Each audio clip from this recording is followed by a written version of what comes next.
triaxona, beta-lactámicos. No le va a hacer nada porque no tiene pared celular. Ellos se eliminan con macrólidos, acitromicina, claritromicina, ¿no? Que inhiben la síntesis de la unión de los ribosomas, ¿no? O sea, inhiben la síntesis proteica. Con eso se elimina a estos términos. Tienen un patrón no alveolar, o sea, lobar, sino, y tampoco es broncopulmonar, sino es intersticial. Vean, esto es un patrón intersticial. Parecen como telas de araña, como algodonoso, así. Eso es la forma como se ve una neumonía que afecta al intersticio y no al alveolo. Después tiene las casi mortales. Si te da esto es muy probable que te vas a morir. Neumonía necrotizante, absceso pulmonar, anaerobio. Si te aspiras, una vez me acuerdo que vi una neumonía aspirativa en una paciente que le habían dado mucha comida, ¿cómo se llama esto? Mucha comida por la sonda de nutrición nasogástrica. No pararon la máquina y se le llenó el estómago cuando fue muerta. Bueno, había estado en dificultad respiratoria, ¿no? Y se murió pues no le pararon la máquina. Bueno, no es una causa normal, pero para que entiendas que la aspiración te mata.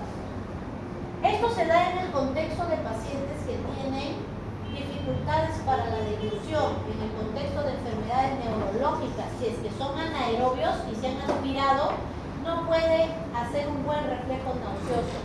Tiene, ya les dije, lesiones neurológicas, tronco cerebral o cerebelo, ¿ya? Después también lo puede, así como el estafilococo aureus, ¿no? El productor de su toxina estafilocócica puede también generar este estafilococo, esta neumonía, así como produce bronconeumonía, también puede ser neumonía necrotizante, necrosa al tejido, producen cavidades abscedadas, mira, en un rayo sí que se puede ver así, ¿no? Un absceso pulmonar, curso prolongado, febrícula, pérdida de peso, boca séptica, su boca huele terrible, fetor pútrido, dice, ¿no? En aspiración de contenido gástrico, por ejemplo, no es la única causa.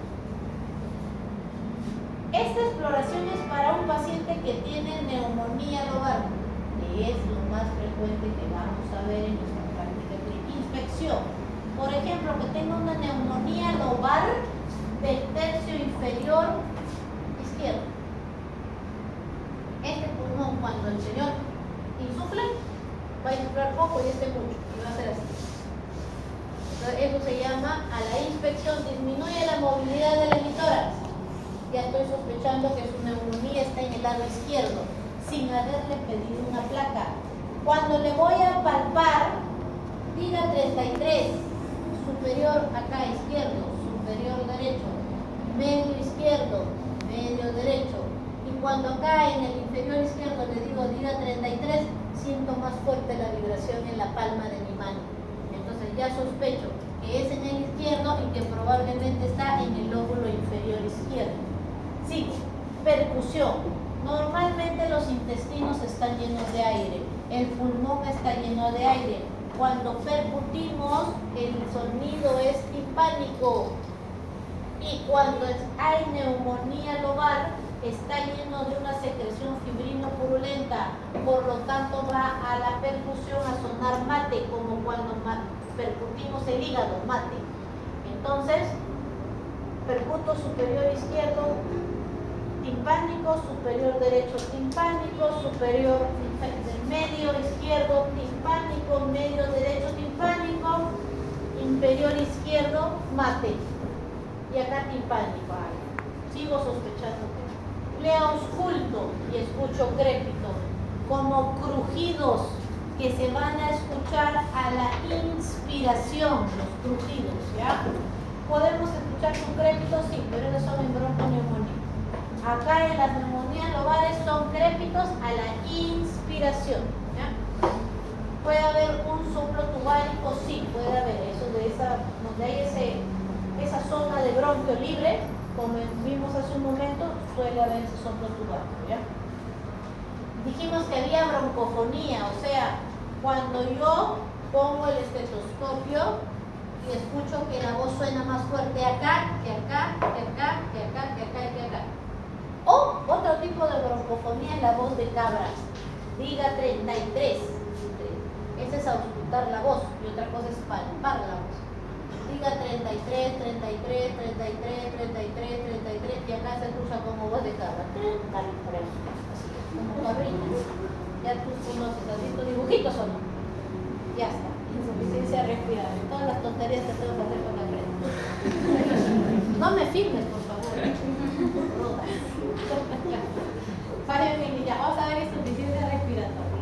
Dice que hay un fallo en el intercambio de gases. Entonces, por ejemplo, el oxígeno no puede llegar bien al alveolo, ¿no? No hay un buen intercambio de gases. Imagínate un paciente que tiene insuficiencia cardíaca y que está haciendo edema de pulmón por la insuficiencia cardíaca. Entonces el oxígeno no va a poder atravesar bien ese espacio hacia el capilar. Una neumonía, por ejemplo, que su alveolo esté lleno de fibrino purulento, ¿no? Entonces no llega el oxígeno, no va a atravesar ese espacio, ¿ya? En la ventilación y la perfusión de gases, vamos a ver qué es esto, ¿no? Si es que, por ejemplo, no ventilo mi alveolo, ¿no? Porque tengo una neumonía, no lo ventilo. O no puedo perfundir porque hay algo que está dificultando que yo sí ventilo, pero no llega al capilar, ¿no? No llega al capilar. Por ejemplo, un edema agudo de pulmón.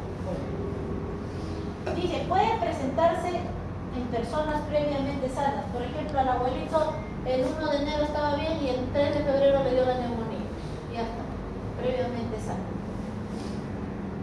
Como resultado de una enfermedad aguda o traumatismos, por ejemplo, que te dé un accidente de tránsito y se te rompen las costillas y te producen neumotórax, hemotórax, ¿no? O dificultad respiratoria, o traumatismo. O en enfermedades crónicas, por ejemplo, el EPOC, sea el bronquítico o el emfisema-toso, o en enfermedades neuromusculares, por ejemplo, enfermedad de Duchenne, por ejemplo, miastenia, por ejemplo, depresión del sistema neurológico que disminuye las ventilaciones desde el tronco cerebral. Ya vamos a ver ejemplos. Entonces, vamos a tener falla de intercambio de gases. No hay un buen movimiento de los gases hacia el capilar, ¿ya? Porque el destino del oxígeno es que llegue al alveolo y pase al capilar para irse al lado izquierdo del corazón. Porque tengo fallas de la ventilación. Por ejemplo, me atoro con un trozo de pollo en la tráquea o tengo un laringoespasmo y el aire no llega y tampoco puedo sacar el CO2. Muy bien. Músculos respiratorios, lo mismo, también más abajo ya, Guillain-Barré, depresión del sistema nervioso, enfermedad muscular de Duchenne, etc. Dice, causas y tipos. Bueno, los dos tipos de insuficiencia respiratoria, según su libro, esta información es del Borde de Fisiopatología, es lo siguiente, ¿ya? Dice, hipoxémica e hipercápnica, ¿ya? La hipoxémica se caracteriza porque va a haber una discrepancia de la ventilación y la perfusión. Vamos a ver que hay alveolos que no ventilan o hay capilares que no perfunden sangre. Ambos casos va a haber un fallo de la función pulmonar e intercambio de gases. Cuando les tomamos el agar a estos pacientes, su oxígeno está bajo. Dije que lo normal era de 60 a 100. Estos están en 50, no sé, 45. Ejemplos, tenemos la insuficiencia respiratoria hipoxémica, el EPOC, o sea, los enfisematosos, por ejemplo, los enfisematosos. ¿Qué más? Los pacientes que tienen EPIC, o sea, enfermedad pulmonar intersticial, su pulmón está pétreo, no se va a estirar mucho. Entonces, cuando quieren tomar aire, normalmente nuestro pulmón tiene un compliance grande, se estira y se retrae. Pero esos pacientes se estiran y se retraen. Entonces, no pueden tomar mucho aire. Entonces, por ahí pueden tener alteración, ¿no?, de la llegada de oxígeno, y además a eso súmale que tienen un intersticio todo lleno de fibrosis, un intersticio todo fibrosado. Las neumonías también, que van a alterar la ventilación del alveolo. Las hipercápnicas se caracterizan porque su principal alteración de gases es el CO2. Si tú no respiras, te vas abajo del agua, tú vas a seguir produciendo CO2. Si tú te tapas la nariz y no respiras, sigues produciendo CO2, ¿ya? El CO2 se libera en el ciclo de Krebs, porque todos los billones de células que conforman tu cuerpo humano hacen respiración aeróbica, y de cada ciclo de Krebs botas 6 CO2. Entonces, mientras vivas vas a producir CO2. Si no lo puedes eliminar, porque una forma de eliminarlo, y la más importante, es a través de la respiración, y te obstruyes la vía respiratoria o no mueves la caja ventilatoria, el CO2 se va a quedar y te va a dar insuficiencia respiratoria hipercápnica, que luego te va a llevar a la hipoxemia. Ejemplos: epiglotitis, o sea, obstrucción de la glotis. El aire no sale, y como no sale, aumenta el CO2 que se sigue produciendo en tus células. Laringoespasmos por medicamentos, laringoespasmos por reacciones alérgicas, etc. Tumores de la faringe que obstruyen el paso, ¿no?, la salida del aire, y también en la entrada de aire. Parálisis de la caja ventilatoria por lesiones del bulbo raquídeo o por lesiones de los nervios periféricos o del mismo músculo, distrofia muscular. Difusión afectada. Entonces el oxígeno llega al alveolo y quiere difundir al capilar, no va a poder porque está lleno de agua. Edema pulmonar. Quiere difundir al capilar, tiene síndrome de dificultad respiratoria aguda, que es como una edema en el intersticio también. Veamos la primera. Dice que las áreas de las hipoxémicas, dice que las áreas son perfundidas, o sea, el capilar está bien perfundido, está en la espera de que llegue el oxígeno, pero no hay ventilación. Ejemplo de esos pacientes que tienen mala ventilación: los pacientes que tienen neumonía global, ¿no?, lleno de pus. Otra causa son los edemas y los síndromes de Restrepo. O sea, un paciente que tiene, por ejemplo, insuficiencia cardíaca, y como hace insuficiencia cardíaca descompensada, hace edema, y toda esta zona está de agua. Entonces, aunque el alveolo le llega el oxígeno, difícilmente va a atravesar esta zona edematizada, y no llega al capilar, aunque el capilar esté bien perfundido, ¿ya? Son otras causas. Las áreas del pulmón son ventiladas, pero no perfundidas. O sea, llega el oxígeno, pero no llega esto no hay buen pasaje de sangre en el capilar. Por ejemplo, que tengas un trombo, y ese trombo en ese sector no permite que haya una buena perfusión, por ejemplo, de esos capilares. Como no hay perfusión, entonces eso es una área ventilada, pero no perfundida, ¿ya? Dice, vamos a ver entonces, ya he dicho que las áreas son perfundidas, por ejemplo la neumonía, por ejemplo el EPOC enfisematoso, son ejemplos que ya hemos dado, ¿cierto? Entonces, miren, los pacientes que, ahora, ¿cuándo dice el FORT que se pueden empeorar los pacientes que llegan con insuficiencia respiratoria hipoxémica? Como gran parte de los pacientes que llegan con esta hipoxemia son los neumónicos y son los insuficiencias cardíacas y son los EPOC, ten cuidado con el EPOC, porque el EPOC descompensado, o sea, un enfisematoso descompensado, si tú le haces algo que disminuya su ventilación, él necesita hiperventilar para tratar de alcanzar al menos una presión de oxígeno adecuada. Si tú lo sedas con lo voy a sedar porque está muy cansado, le vas a bloquear la ventilación. Ya no respira 50 veces, sino ahora va a respirar 20 veces y le vas a empeorar su insuficiencia respiratoria. ¿Qué más? Te dice que si hay un paciente que en el contexto de una insuficiencia respiratoria sufre un infarto, lo hospitalizas porque viene por EPOC y de repente hay tanta hipoxemia que la misma hipoxemia le da un infarto de miocardio, ¿no? Porque hay poca suplencia de oxígeno en un corazón que está taquicárdico. Si le da un infarto de miocardio, entonces deteriora aún más la ventilación-perfusión. Le puede dar edema de pulmón por esta falla cardíaca, ¿no? O puede empeorar, pues, o el mismo puede exagerar, dice, una persona con edema o EPOC, ¿ya? Entonces le puedes empeorar a ese EPOC. ¿Qué más? El EPOC, otra cosa.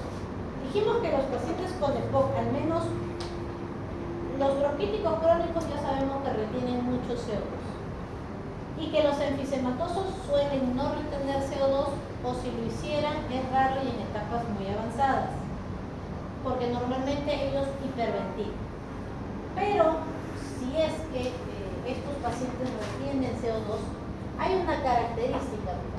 Dice que el EPOC, así como no lo debes de sedar, no le debes bajar las ventilaciones, tampoco te debes emocionar y le debes poner mucho oxígeno. Hay algunos pacientes, imaginamos que el abuelito llega por neumonía y tú quieres ser un exagerado y él solo necesita cánula vinasal, que le da hasta 5 litros de oxígeno, 5 litros por minuto, que le da poca cantidad de oxígeno inspirado. Pero tú te emocionas y al abuelito con neumonía le das una máscara de reservorio con 100% de fracción de oxígeno, está todo lo que respira el oxígeno. Probablemente no le va a pasar nada, porque le estás dando de más oxígeno, no lo va a matar. Pero si a un EPOC que tiene retención de CO2 y que su cerebro está acostumbrado a mantener un poco el CO2 elevado y ya su bulbo raquídeo, sus quimiorreceptores se han acostumbrado a ese CO2 alto y tú lo bajas, vas a empezar a producir, ¿no? Disminución del impulso respiratorio por el bulbo raquídeo y le puedes empeorar su EPOC. Entonces al EPOC tienes que darle lo que es justo para el EPOC, no le puedes dar de más, no te puedes emocionar, le voy a poner una máscara Venturi con como 50% de oxígeno, tendrás que valorar eso, ¿ya? Entonces ni lo sedas ni le das mucho oxígeno, si no puedes disminuir su impulso ventilar. Siempre lo mencionan los libros con el EPOC. Dice, las áreas del pulmón son ventiladas, pero no se perfunden bien. Vamos a ver. Dijimos que dentro de las hipoxémicas estaban el EPOC, estaba la neumonía, el EPIC también estaba, ¿no? En el EPIC pueden tener hipoxia porque no pueden estirarse bien, pero también por el mismo espacio intersticial. En el EPIC hay tanta fibrosis entre el alveolo y el capilar que llega el oxígeno pero no perfunde, por ejemplo, el capilar. Tampoco hay buena, en los pacientes que tienen edemas pulmonares, también pueden tener dificultad de la perfusión también, ¿ya? Hay hipoxemia grave pero no hipercapnia, ¿ya?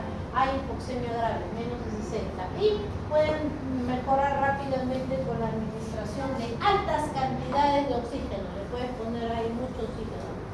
Normalmente nosotros inspiramos el 21% a aire ambiental. Con lo que usamos en el hospital le puede subir a 50, 75 o hasta 100% en las máscaras de reservorio, ¿ya? Y más de eso ya tienes que ponerle ventilador. Muy bien, las hipercápnicas se dan en el contexto, mira, hipoventilación o insuficiencia, ya no es ventilación-perfusión, o sea, ya no es el alveolo, sino en por ejemplo, que haya obstrucción de la vía aérea o de la caja torácica, ¿ya? Dijimos depresión del centro respiratorio, un ACV hemorrágico que comprometa tronco, un traumatismo encefalocraniano que genere herniación con lesión del tronco y depresión respiratoria. ¿Qué más?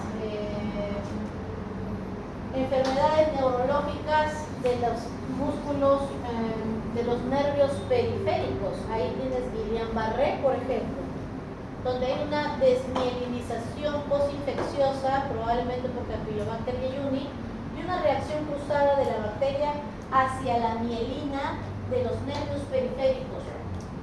Los nervios periféricos inervan los músculos esqueléticos de los brazos, las piernas, la cara, pero también de la vía respiratoria, músculos intercostales, diafragma. Entonces, como esos nervios están desmielinizados, no hay un buen patrón ventilatorio, insuficiencia intracránea con retención de CO2. ¿Ya? Lesión de la médula espinal, las lesiones cervicales que afecten al plexo que forma el nervio frénico, ¿no? Pueden tener una paresia o disminución de la contracción del diafragma. Entonces, el paciente no puede expirar bien el CO2 y se le acumula en la sangre. ¿Ya? Trastornos de la distrofia muscular de Duchenne, en general enfermedades genéticas donde mueren estos niños, estos jóvenes a los 20 años máximo. ¿Ya? El pulmón, en el EPOC, ya hemos visto que el EPOC / bronquitis crónica produce mucha retención de CO2. ¿Ya? Por la obstrucción al flujo de los bronquios. Le puede pasar al enfisемatoso, sí, pero no es común. Ellos van a ser más hipoxemia. Trastornos, las escoliosis graves con gran torsión del tronco, ¿no? Generan compresión torácica y dificultad para que el paciente pueda expirar. Al comienzo siempre hay un aumento de la CO2. Esto de acá de depresión del sistema neurológico, me olvidé de decirles, usuarios de diazepam, ¿no? Quieren matar y se toman su blister de diazepam, su blister del prazolam, ¿no? Y llegan a la emergencia con insuficiencia respiratoria hipercápnica. Primero hay un aumento del CO2 por la reducción de la ventilación y entonces hay una reducción de la ventilación a la mitad que hace que entonces estos pacientes, por ejemplo, ya no ventilan 20 veces, ¿no? Pueden ventilar 8 veces, 6 veces, 10 veces. Y eso ya luego puede ocasionar hipoxemia, pero la cual es fácil, tú le pones oxígeno y lo mejor, ¿no? Muy bien, chicos, eso es todo.